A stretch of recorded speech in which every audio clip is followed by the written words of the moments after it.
últimos tiempos estamos estudiando acerca de los eventos presentes y futuros de los últimos tiempos. Como un breve recordatorio, entendimos la semana pasada que los últimos tiempos es un periodo de tiempo, ¿ok? Los últimos tiempos no son los últimos días. Los últimos tiempos es un término que se utiliza para la edad de la iglesia. Y los últimos tiempos han durado aproximadamente 2000 años. Esto es algo que mucha gente no entiende, entonces se confunde cuando escucha acerca de los últimos tiempos. Los últimos tiempos empezó el día de Pentecostés, cuando el profeta Joel había profetizado que en los últimos tiempos el Espíritu Santo iba a ser derramado en toda carne. Y vimos que esto sucede, lo puedes leer en Hechos 2, está la iglesia una vez que Jesús ascendió. Di conmigo, ascendió. Ok, mantén esta palabra en mente porque vamos a tratar de ella después. Jesús ascendió después de haber resucitado, asciende al cielo y él dice que el Espíritu Santo iba a venir en su lugar. Y exactamente el Espíritu Santo vino en su lugar, llenó el Espíritu, los corazones de todos los creyentes y ha continuado haciéndolo por 2000 años aproximadamente, ¿verdad? No sabemos exactamente la historia, cómo contarla. Entonces, los últimos tiempos es el tiempo de la iglesia. La Biblia también lo llama la dispensación de la gracia. La Biblia lo llama el tiempo de los gentiles, el tiempo de la iglesia.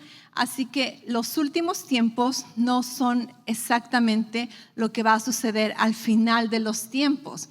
Los últimos tiempos es el tiempo de la iglesia, ¿ok?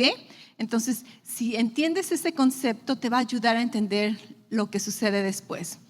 En cuanto a eventos presentes y futuros, en Mateo 24, todo el capítulo 24, se nos da una cronología de los eventos que van a suceder en los últimos tiempos y más allá de los últimos tiempos. Y toda esta cronología también se nos menciona en Marcos 13, versículo del 1 al 36, en Lucas 21, versículo del 5 al 38, y una sección de Lucas 17, versículo 22 al 37, ¿ok? Entonces, en todos estos evangelios encontramos una conversación que Jesús tuvo con sus discípulos. Es la misma conversación, simplemente que diferentes autores ponen diferentes detalles, pero casi la mayoría, si tú lees estas tres narraciones en Mateo 24, en Marcos 13, en Lucas 21, es la misma conversación, los mismos detalles de diferente manera. Y la conversación empezó cuando está Jesús, sale del templo, se va al monte de los olivos y sus discípulos, en Lucas me parece, o en Marcos, no me acuerdo cuál es, creo que es Lucas, donde dice que algunos discípulos, no eran todos los discípulos, solamente era Pedro, era Santiago, era Juan y Andrés. Estos 4 discípulos dice que se le acercaron en privado y le dijeron: Jesús, casi aquí entre nos, ¿verdad? Somos de confianza, dinos cuándo van a suceder todas estas cosas de los últimos tiempos que tú estás hablando, porque ellos estaban hablando del templo y de que qué bonito y las piedras y el mármol, y Jesús les dice: no se me emocionen mucho, muchachos, porque va a haber un tiempo donde este templo que adoran va a ser destruido y no va a quedar piedra sobre piedra. Y entonces ellos se le acercan y le dicen en privado: ok, Jesús, cuéntanos cuándo van a suceder estas cosas. Y no solamente le preguntaron eso, le dijeron: ¿cuáles van a ser las señales? ¿Cómo vamos a saber que estas cosas verdaderamente están sucediendo para que podamos discernir los tiempos? Entonces ellos le piden a Jesús por señales. Y cuando estamos hablando de este tipo de señales, esta palabra para señales es una señal de carretera. Obviamente ellos no tenían carreteras como autopistas que tenemos ahora, pero ellos tenían carreteras donde decía, para llegar a Roma te faltan 5 millas, ¿verdad? O kilómetros, quién sabe cómo contaban en ese tiempo. O bienvenido a la ciudad de Jerusalén, o en este momento estás saliendo de Judea. Habían señales tal y como las tenemos ahora, y ellos están diciendo, ¿cuáles van a ser las señales? Porque tú sabes que señales son súper importantes cuando vas a una dirección, ¿acaso no? Ahora con nuestros GPS en el teléfono estamos súper acostumbrados a ni siquiera ponerle atención a las señales porque el GPS te dice. Pero ¿alguna vez has estado manejando por un buen rato o de plano no hay mucha señal y te pones nervioso cuando ya no escuchas la señal? Y entonces, ¿qué haces? Empiezas a ponerle atención a las señales. ¿Acaso no? Cuando ya no hay satélite, ¿verdad? Ya no, tu teléfono ya te abandonó. Te vas a la antigüita y empiezas a poner atención a las señales para ver si vas en el camino correcto. Estas mismas señales es la palabra que utilizaron aquí en los evangelios, donde los apóstoles le dicen, Jesús, ¿cuáles van a ser las señales que nos digan? Oh, falta tanto tiempo, esto está por venir, ¿verdad? Estás por entrar a tal evento. Y estas señales nos van a preparar. Di conmigo preparar. Preparar. Estas señales no son para asustarnos. Jesús dijo a sus discípulos, cuídense de no alarmarse. Les voy a dar unas señales. Les voy a decir cosas que pudieran alarmarte, pero la razón por la que te las estoy diciendo es para que cuando sucedan no te alarmes, para que estés preparado. Y lamentablemente mucha gente utiliza este tipo de enseñanzas, de predicaciones o simplemente leen la Biblia y se asustan y manipulan a las personas con temor cuando la palabra de Dios nunca nos alimenta nuestro temor. La palabra de Dios alimenta nuestra fe, ¿ok? Entonces estas señales no son para asustarnos, son para prepararnos. ¿Sabías que el salir a la calle como un niño pequeño es una cosa horrible, horrenda? Hay tanto peligro. Imagínate un niño de 3, 4 años que salga a la calle. Dime si no es un mundo peligroso para un niño de 3 y de 4 años.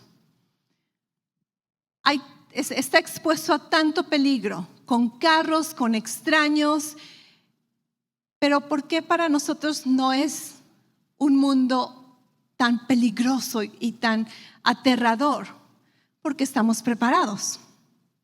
Porque la situación no cambia. Los carros, el peligro de los carros sigue allí. El peligro de extraños sigue expuesto. Pero ¿por qué tú no te asustas o te alarmas cuando sales a la calle? Pero cuando sale un niñito pequeño, ¿dónde está, verdad? Se me escapó y sales inmediatamente. ¿Cuál es la diferencia? ¿Cambia el mundo o cambia el conocimiento de la persona? La situación no ha cambiado, pero ¿qué sucede? Este niño no está preparado, no está preparado. Pero ¿sabes que tú puedes preparar a niños aún así de chiquitos? ¿Verdad? Hay unos niñitos bien abusados que han sido entrenados a ir por las tortillas, ir por los refrescos y bien chiquititos. ¿Qué pasó con el peligro? ¿Acaso ellos ya no tienen peligro? No, simplemente están preparados. ¿Ok? Entonces las señales que Jesús nos dio son para prepararnos. El peligro no va a cambiar, la situación va a estar allí, pero nuestro corazón va a estar descansando porque sabemos que, ok, Dios me advirtió de esto, sé lo que tengo que hacer, sé a qué poner atención, sé qué necesito ignorar, sé para dónde debo de avanzar, ¿ok? Entonces vamos a ver algunas de estas señales porque no lo vamos a leer así completamente de detalle. En Mateo 24, versículo 3, Jesús dice, la primera señal, cuídate de que nadie los engañe, que nadie los engañe. Y esta palabra engañar no es una palabra de como te hago tranza, te estoy engañando. Esta palabra engañar significa un extravío moral, ¿ok? Y aquí vamos a empezar a notar que estos eventos como que están sucediendo en nuestros tiempos, ¿ok? Esta palabra engaño, donde Jesús dice, cuídate que nadie te engañe, cuídate que nadie te haga que te extravíes moralmente, cuídate que nadie te haga que te pierdas. La ilustración para esta palabra en griego es, porque en el griego y en el hebreo las palabras como que significan una imagen, una figura. Y esta palabra engaño significa un animal que se pierde y que ya no regresa a casa, se pierde completamente. Y aquí Jesús les dice, la primera señal es que va a haber un engaño masivo. Y este engaño se está refiriendo a que la gente va a empezar a perder el sentido común. Va a empezar a olvidarse de principios morales, de principios bíblicos, de todo lo que conocemos como estándares.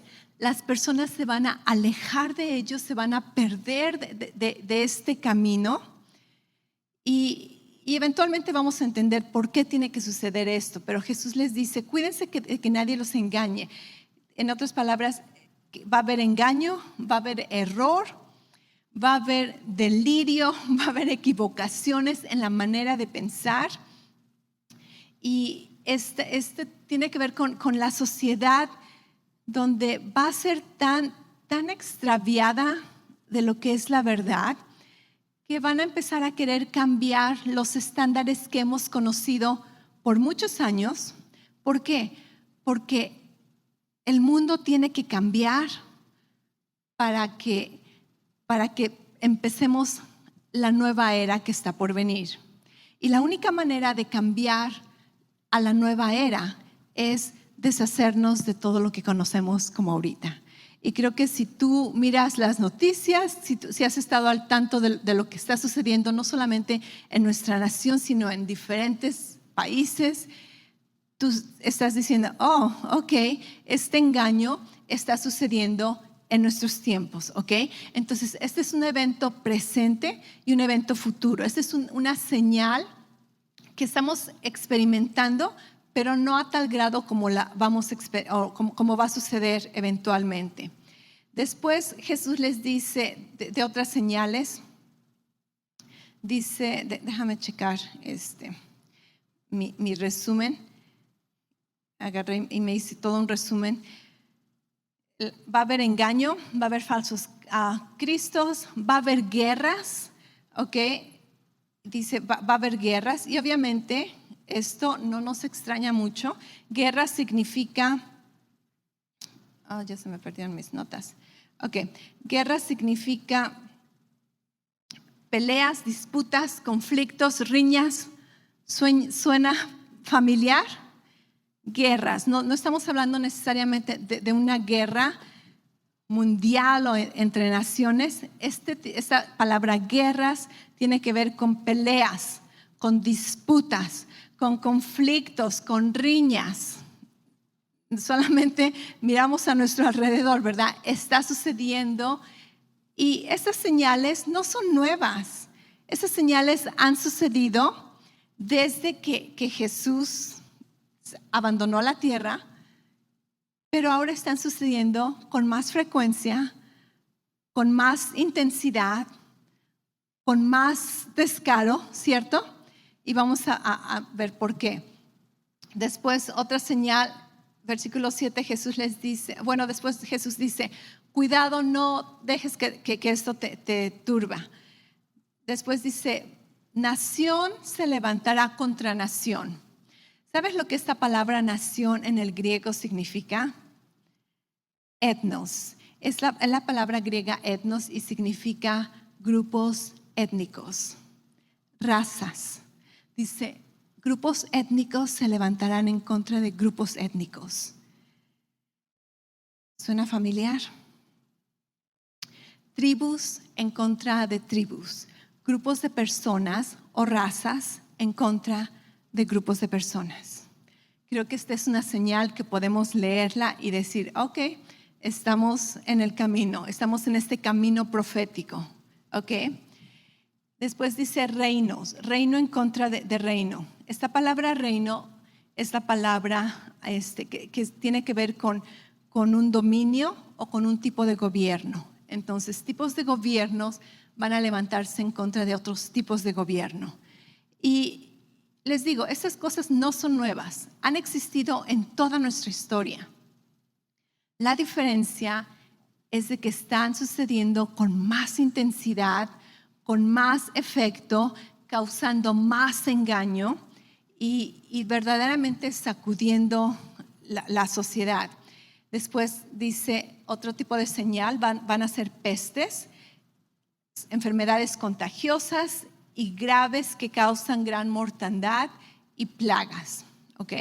Otra vez, ha habido pestes en todas nuestras vidas, en la historia, pero en esta ocasión van a haber más. Y dice, no solamente una, más.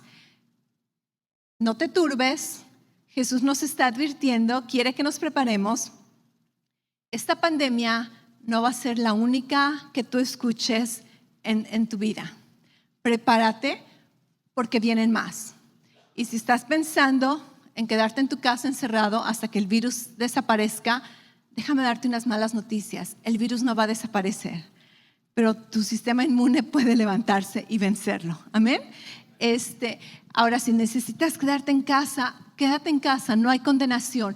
Pero si tú sabes que lo estás haciendo solamente por temor, el día de hoy con todo el amor te digo, deshazte del temor y empieza a vivir la vida que Dios determinó que vivieras en estos tiempos, porque no podemos vivir encerrados en nuestras casas por temor a una enfermedad.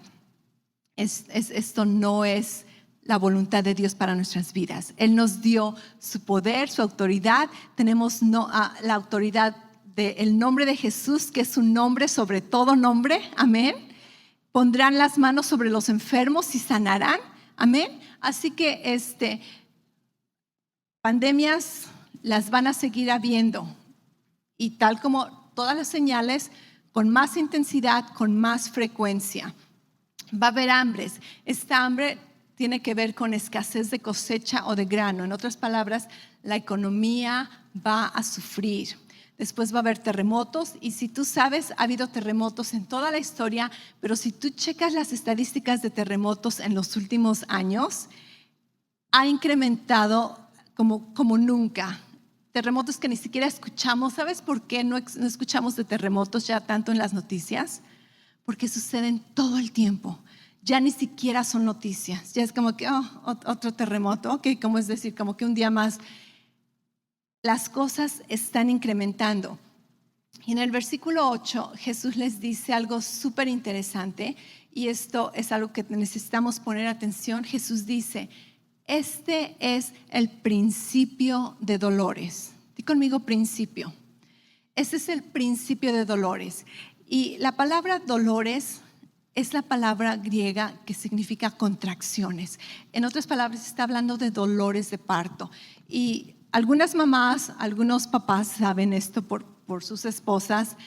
Si tú sabes un poquito acerca de dar a luz a un bebé, tú sabes que el cuerpo empieza a tener contracciones. Cuando la mujer ya está lista para dar a luz a ese bebé, el cuerpo empieza a tener contracciones. Pero ¿sabes que algunas contracciones vienen como unas semanas antes? Y es solamente como un ensayo. El cuerpo está como que ensayando, ok, así va a ser la cosa. Y después se va. Y después vienen otro tipo de contracciones. Y después desaparecen. Y cuando ya se va a acercar la hora del nacimiento, las contracciones vienen, ¿verdad? Primero cada 10 minutos, después cada 7 minutos, después cada 5 minutos, después cada 3 minutos. Y es cuando corres a la emergencia, ¿verdad? O al doctor. ¿Por qué? Porque las contracciones se van intensificando, van sucediendo más frecuentes, más dolorosas. ¿Y qué sucede? Estás a punto de dar a luz a una nueva vida. Jesús está utilizando esta analogía para decir, los últimos tiempos es un periodo de tiempo que va a dar a luz a otro tipo de tiempo, ¿ok? A otro periodo de tiempo. Y la manera en que vamos a saber, va a haber contracciones. Jesús dice, estas señales son el principio de los dolores. Así que estas señales empezaron como en el año 70, cuando Jesús partió. De hecho, no, sucedieron inmediatamente que Jesús asciende al cielo. Continúa Jesús diciendo que van a pasar tribulación, que van a ser odiados por causa del nombre de Jesús, que van a ser entregados, van a ser disparcidos. Acuérdate, Jesús está hablándole a sus discípulos, principalmente judíos, y de hecho vamos a continuar con estas señales. Dice, se van a entregar unos a otros, va a haber persecución, va a haber muerte, van a ser odiados por causa de mi nombre. Algunos se van a apartar de la fe, otros se van a traicionar y odiar entre sí, va a haber falsos profetas, va a haber mucha maldad, el amor de muchos se va a enfriar. Y en el versículo 13 dice que el amor de muchos, que la predicación del evangelio va a suceder, que el evangelio se va a predicar por todo el mundo. Y entonces, checa conmigo este versículo, dice, y entonces vendrá el fin, ¿correcto? ¿Cuál fin? Versículo 14 dice, y entonces vendrá el fin. ¿Cuál fin? Porque si tú sigues leyendo, después Jesús empieza a hablar de la tribulación. Entonces en Mateo, del versículo 1 al versículo 14, Jesús nos está dando señales acerca de los últimos tiempos.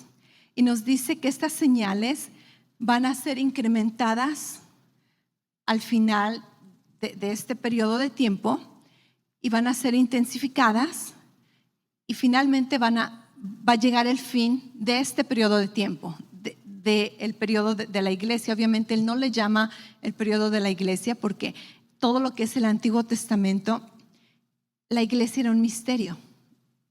Tú no encuentras la iglesia en el Antiguo Testamento, tú no encuentras la iglesia en las profecías del Antiguo Testamento, tú no encuentras la iglesia en lo que refiere al pueblo de Israel. Tampoco se menciona el rapto, pero vemos aquí que Jesús dice, y este va a ser el fin. Y después se va a dar a luz a otro tipo de tiempo que se conoce como la tribulación o la gran tribulación. Ahora, yo sé que Jesús menciona versículos de que va a haber tribulación, y tribulación lo ha habido. La iglesia ha experimentado tribulación. De hecho, en este momento, algunos cristianos están experimentando tribulación. ¿Tribulación qué se requiere? ¿A qué nos referimos? A persecución, a que son perseguidos, odiados por el nombre de Jesús, ¿ok? Entonces, tribulación la ha habido, pero la Biblia me habla acerca de una gran tribulación y Jesús lo menciona después del versículo 14. Dice, y después va a haber un fin y después sigue un periodo de tiempo que se conoce como la gran tribulación. Y durante la gran tribulación es cuando, si tú has escuchado, el anticristo se va a aparecer, va a tratar de tomar dominio, control, va a engañar a muchos. Puedes seguir leyendo las señales que Jesús dio acerca de la gran tribulación. Y después que esta gran tribulación acaba, que va a durar 7 años bíblicamente, en el versículo es Mateo del 15 al 28 habla acerca de la gran tribulación, y después déjame ver dónde termina hablando acerca de la gran tribulación. 29 dice, pero inmediatamente después de la tribulación de esos días, dice que va a haber señales en el cielo, la luna, el sol, las estrellas, van a haber señales y estas señales van a apuntar a la venida del Hijo del Hombre. ¿Ok? Entonces, en toda esta cronología de eventos que Jesús nos da, que podemos leer en Mateo 24, Marcos 13, Lucas 21, Lucas 17,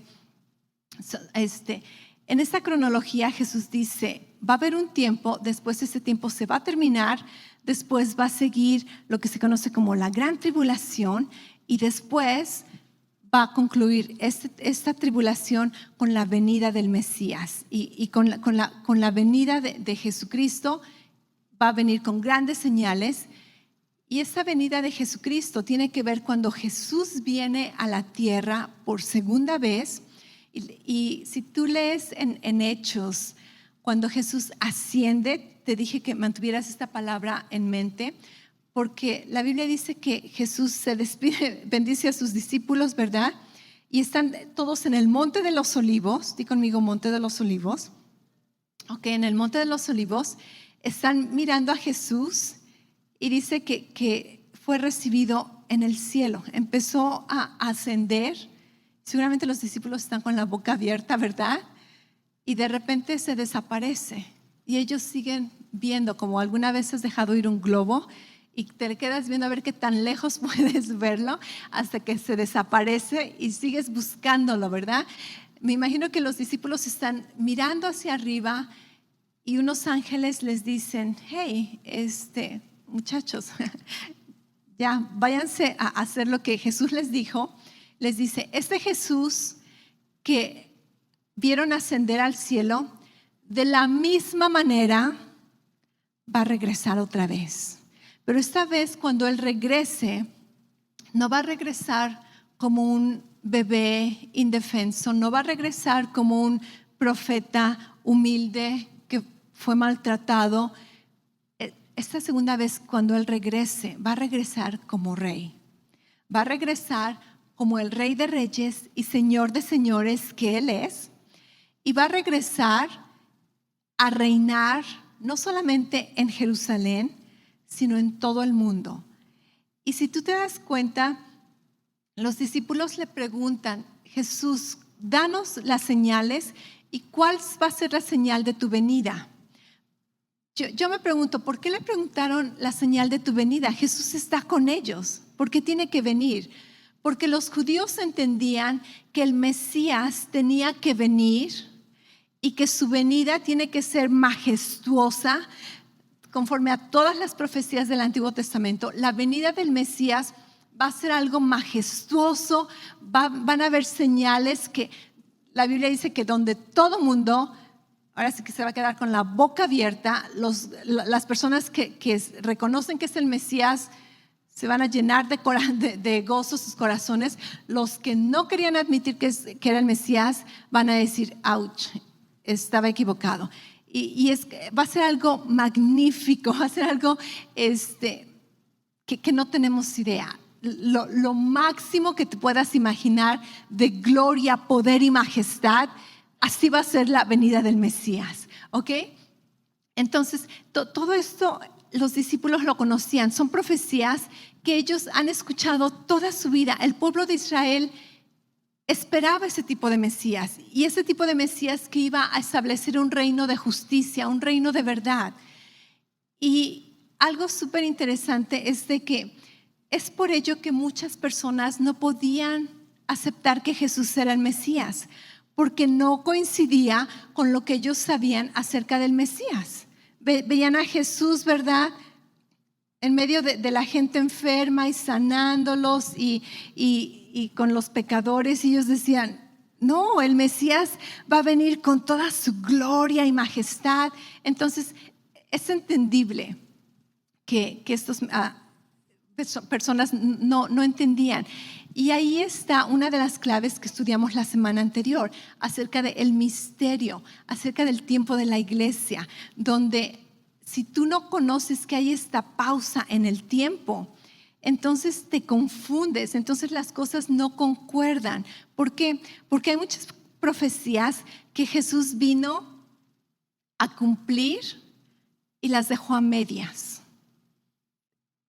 y pareciera que no hay una pausa. Si tú lees profecías, por ejemplo, hay una profecía en Isaías 61, donde dice que el Mesías va a venir y que el Espíritu del Señor va a estar sobre él y que lo va a ungir para sanar a enfermos y para dar vista a los ciegos y para proclamar el año favorable del Señor.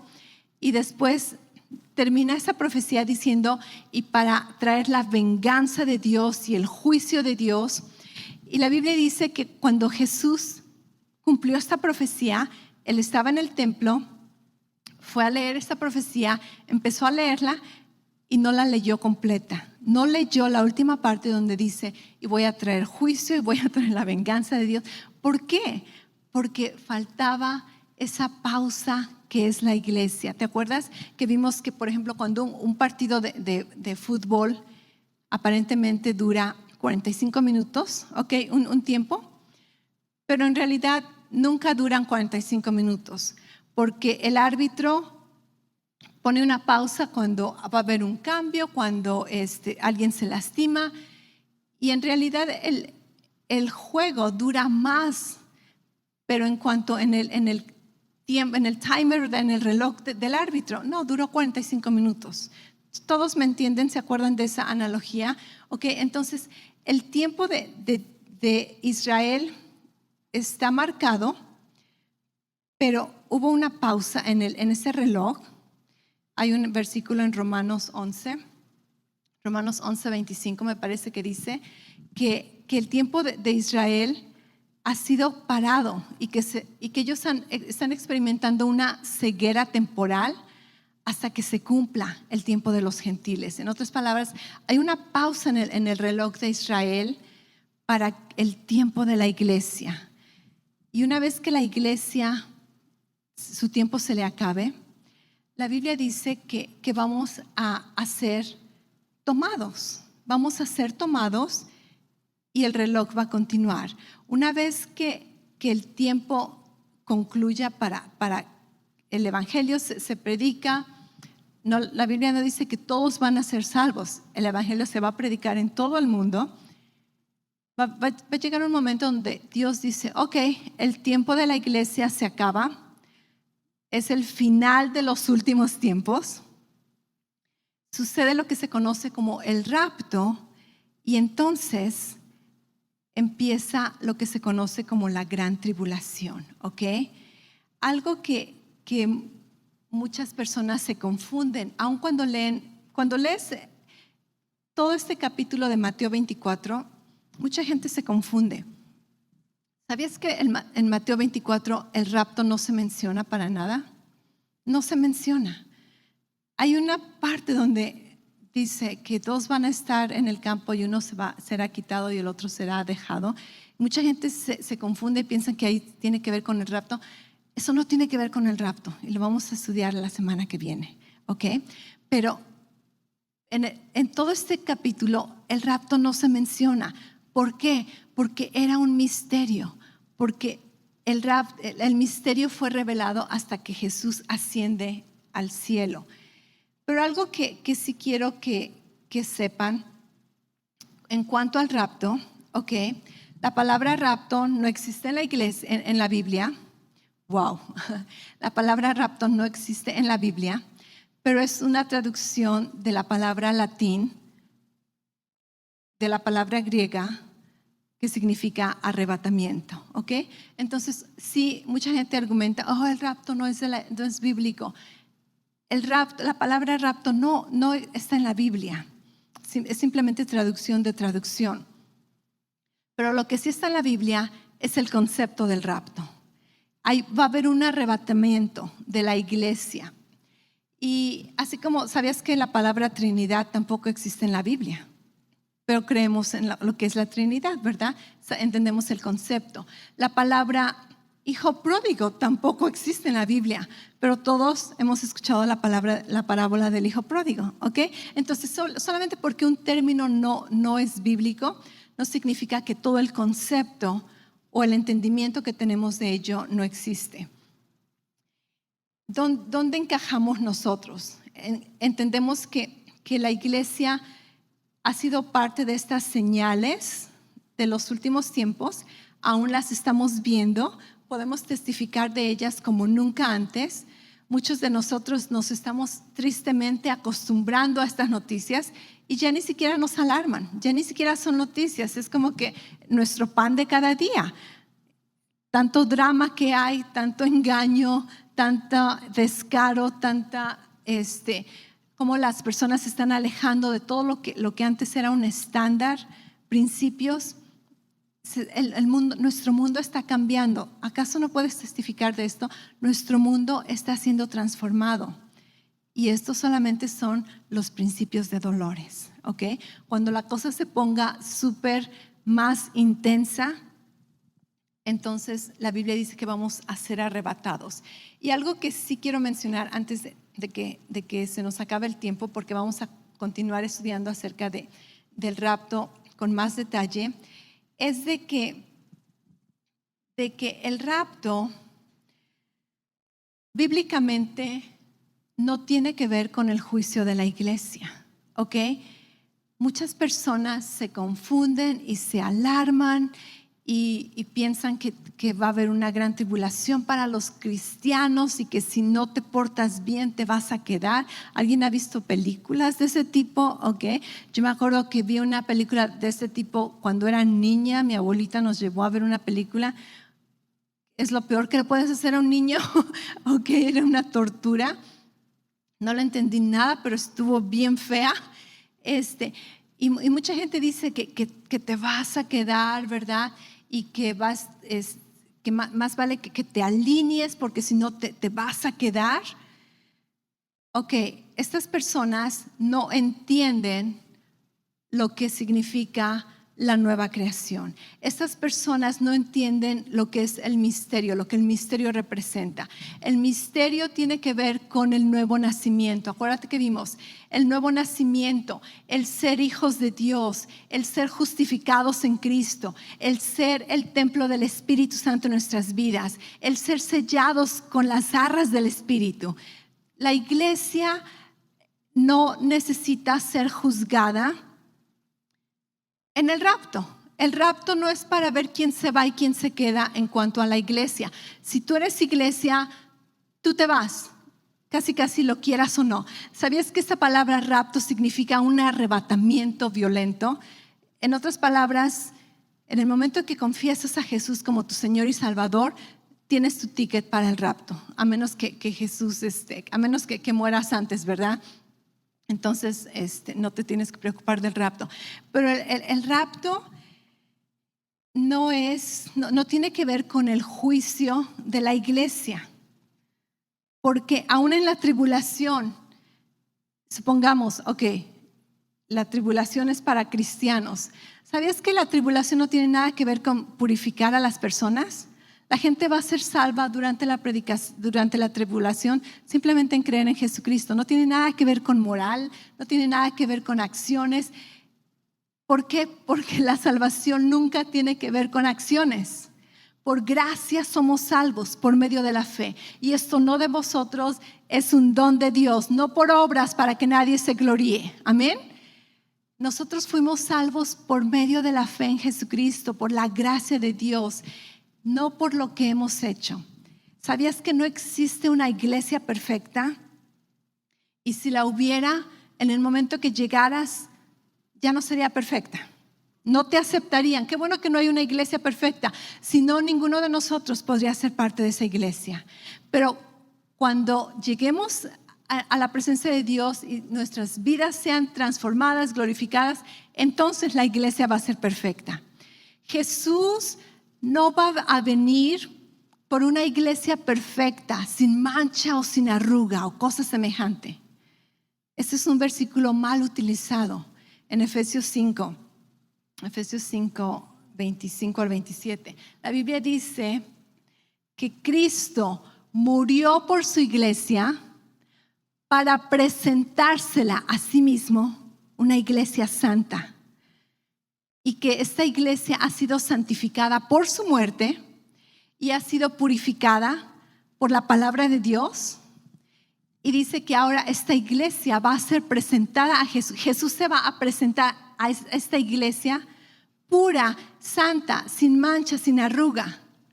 Pero ¿cómo sucedió esta purificación? ¿Por nuestras obras o por hacer algo de nuestra parte? No, por su muerte. Está súper claro. Él dice que con su muerte nos purificó, con su muerte nos santificó. El rapto no tiene nada que ver con quién se va y quién se queda. Si tú eres creyente, nacido de nuevo de Jesucristo, el rapto es para ti. Hay otro versículo que mucha gente no entiende y utilizan mal acerca del rapto, y tiene que ver con que tienes que ser purificado, y entonces muchos se van a quedar a la tribulación para ser purificados. ¿Sabías que Dios no está en el negocio de purificar? Hebreos 10:10 dice, y como Jesucristo hizo la voluntad de Dios al santificar su propio cuerpo una sola vez y para siempre, por eso nosotros somos santificados. Y tú puedes leer más versículos de Hebreos 10. Ok, entonces, nuestra salvación es por gracia, no por obras. Nosotros no hicimos nada para merecerla. Es el amor de Dios, la bondad de Dios, la misericordia de Dios. ¿Cuántos pueden levantar sus manos y decir, gloria a Dios? Gracias, Señor Jesucristo. Amén. Entonces, que si te quedas, te vas, esto no tiene nada que ver con la iglesia. El rapto no se trata de juzgar a la iglesia. El rapto es una misión de liberación. Casi estamos estorbando para que los eventos continúen. Y Dios va a decir, ok, vénganse para acá, tenemos asuntos que tratar. Vamos a ver más adelante cuáles son esos asuntos que tenemos que tratar mientras suceden aquí los años de la tribulación. Y después la Biblia dice que Jesús viene por segunda vez. Esto es algo que también mucha gente se confunde. El rapto no es lo mismo a la segunda venida de Jesús. En el rapto, Jesús no viene a la tierra. La Biblia dice que viene, se queda en las nubes, nos llama, muchachos, vénganse. En un instante somos levantados. Después de que las personas que ya murieron en la fe fueron levantadas, vamos a estar con el Señor para siempre.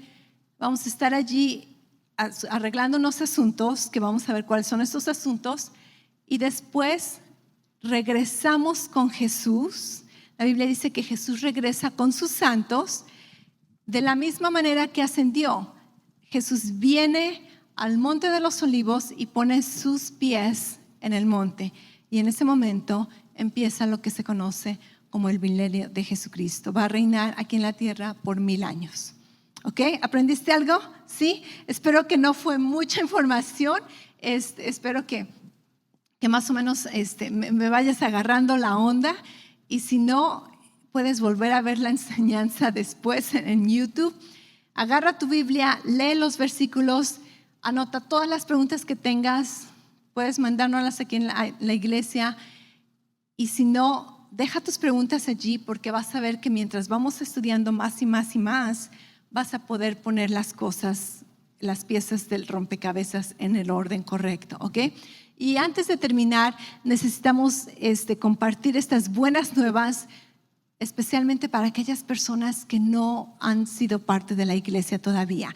Y estas son buenas nuevas porque así como nosotros hemos recibido la salvación, hemos recibido el perdón de Dios, hemos recibido la gracia de Dios simplemente por fe, no por nuestras acciones, no por algo que merecíamos.